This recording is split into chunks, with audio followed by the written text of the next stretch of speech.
The third angel of spirituality. I have a great and undescribable joy, for we are discovering the benefit of spirituality. Previously in this apocalyptic vision, the angel of the Lord made it clear to me that a proportion of my members had missed the rapture because of low spirituality. Given the sound doctrine and prophetic teaching that I fed them with, I was in dismay, and these people could not believe that they have missed the rapture and they were left behind. They were saying, "This is not happening to us. Please Lord, let this be just a dream." They could not accept that they were left behind, and when I woke up from this end-time vision, I glorified the Lord, because this was just a vision. Nonetheless, it is thanks to this vision that we got this message about spirituality, and it is thanks to this angelic teaching about spirituality that we are already preparing ourselves for the return of the Lord Jesus. Because all the secret about the preparation of the church for the rapture are being revealed to us,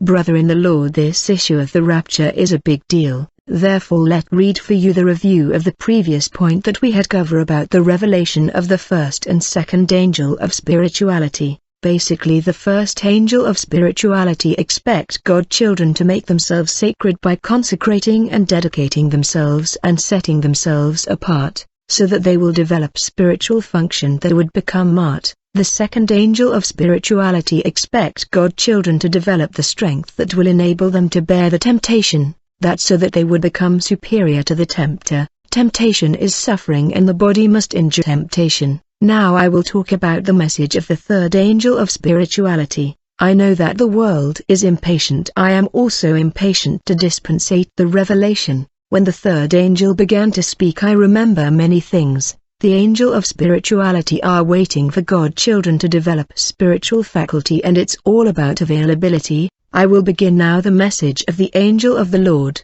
I want to do a raw and literal reading of everything the angel said, and then we shall develop this reality that tell us in a panoramic way how to prepare ourselves for the rapture. When the third angel began to speak, he started in exclamation and interjection. He said, "O sons and daughters of men, this is a great day for us to express ourselves since millennium." Brother, I wonder how can angels say it is a great day for them to express themselves since millennium? Does it mean that it has been millennium that these angels has not spoken, and why is that so? We shall come back to that.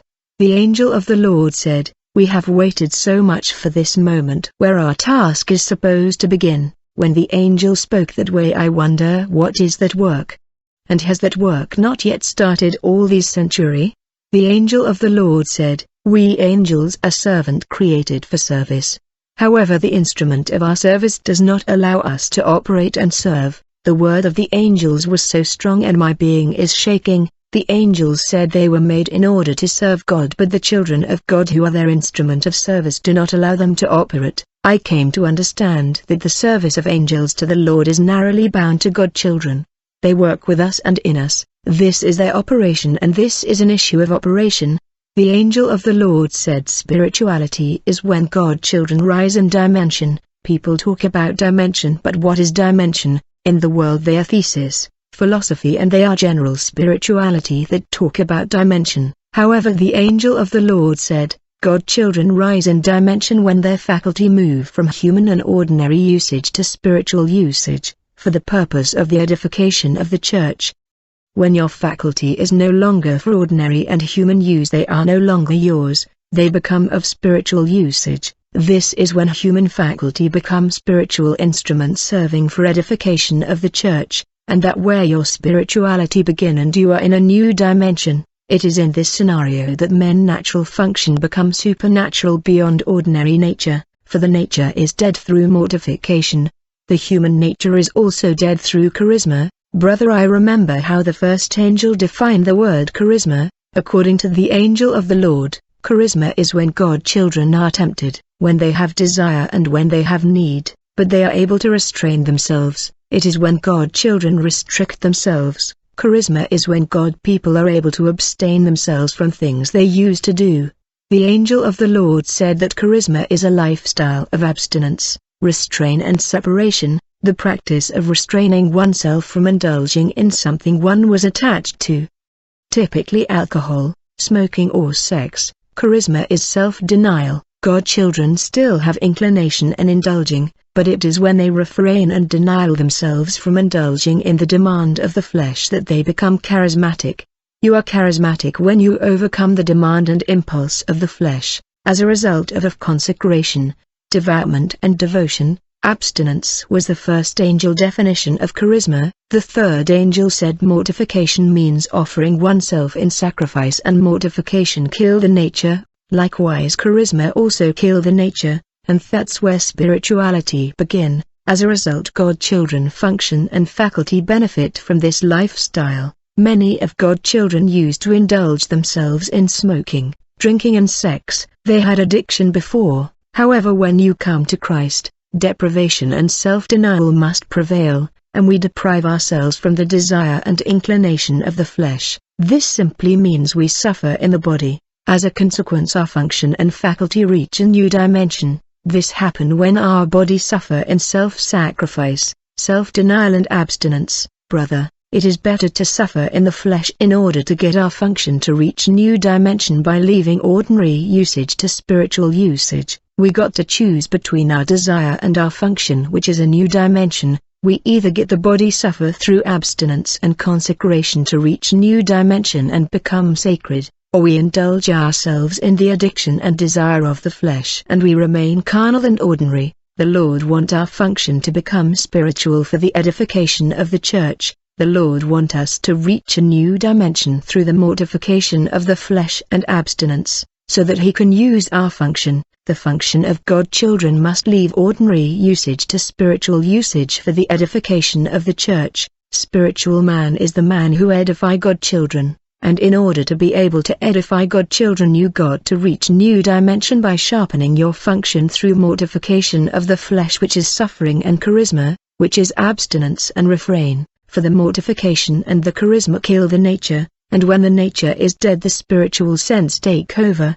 The angel of the Lord said, when your function that have developed beyond humanity and natural use and have become spiritual, you become able to see the spiritual reality hidden behind the natural order. So that you can discover yourselves, you become able to look at yourselves through the eyes of the Spirit, and through spiritual vision you discover what you could not see through natural eyes. We got to look at the natural through the spiritual eyes. The angel of the Lord said, when you have reached this stage, when you have changed the usage of your function from ordinary use to spiritual use for edification, your designer will start using you, and then you become an instrument. That way you are no longer regarded as human but as an instrument. Then the Lord will begin to use you so that you can fulfill the reason for which you were designed. When you reach a level where God begin to use you to fulfill the reason for which you were made, you have definitely reached high spirituality, for every design is designed for a purpose. Today God is not using His children because they lack spirituality and their function are still natural. They have failed to go through charisma and mortification, and they are carnal. Their faculty is handed to mundanity and they are egocentric. The angel of the Lord told me, high spirituality is so high because you have reached the stage of consecration and abstinence where you become the mouth of God, and God speak through you. This is where spiritual gift and ministry are activated, for your nature is dead and your function are in a new dimension. I came to understand that high spirituality is when you are in ministry, when you serve the brethren, brother and sisters, when you mortify your nature and when you practice abstinence you rise in dimension, and God will begin to use you in ministry and gift. Thanks to this dispensation I came to understand why today we do not have ministry and gift of the Spirit that are authentic. It is because the so-called holder of the ministry and gift are failing to understand that we got to come out of the natural and the ordinary, and we got to become spiritual. You cannot claim to be in the ministry and you are indulging in the desire of the flesh and addiction. This means that spirituality is not there, for high spirituality is a result of mortification and abstinence. This explains why the spiritual level is low in the teaching and ministry and gift. We have not reached spirituality unless we have crucified the flesh through mortification, and we are supposed to deprive the body through abstinence. The angel of the Lord said, when the Almighty begin to use your spiritual function, your humanity become instrument. As a result you become a dispensator of God. Brother, there is a lifestyle that activates spirituality, spiritual gift and ministry. It is thanks to that lifestyle of consecration that we become instrument. The gift and the ministry are not external element, they are internal. They are released through a lifestyle of consecration, dedication and separation. We need a life of mortification and abstinence. The angel of the Lord said, "Whoever has not gone through this process, he still has a crude and raw body." And when God children are crude, the angels of spirituality who a servant would not be able to operate in them, it is imperative for God children to be crushed and to crucify the flesh in order to become sensitive to the spirit world. And the angels say we must become sacred through devoutness, consecration and dedication, in order to enable the Lord to kill our humanity and our corrupt nature.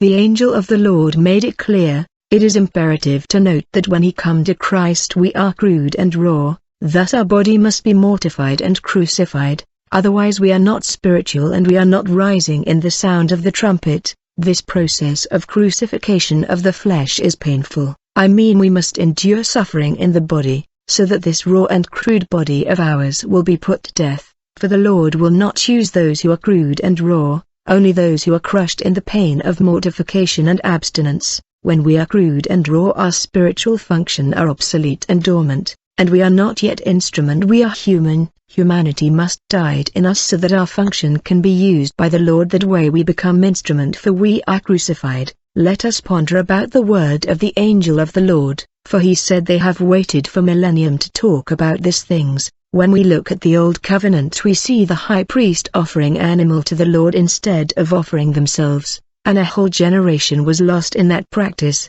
This is the reason the change of testament had to intervene. Thus the Apostle Paul wrote, "Therefore I urge you, brothers, on account of God's mercy, to offer your bodies as living sacrifices, holy and pleasing to God, which is your spiritual service of worship.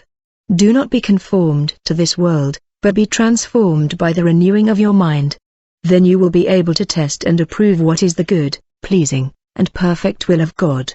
People were crude and raw, they were not offering themselves in sacrifice but they were offering animals, and it took time for people to understand that we are the offering and we are the sacrifice that God wants. We must carry the cross to the altar and we must die in the altar. The Bible say yet it was the Lord's will to crush him and cause him to suffer, yet we considered him stricken by God, struck down and afflicted. He was crushed for our iniquities,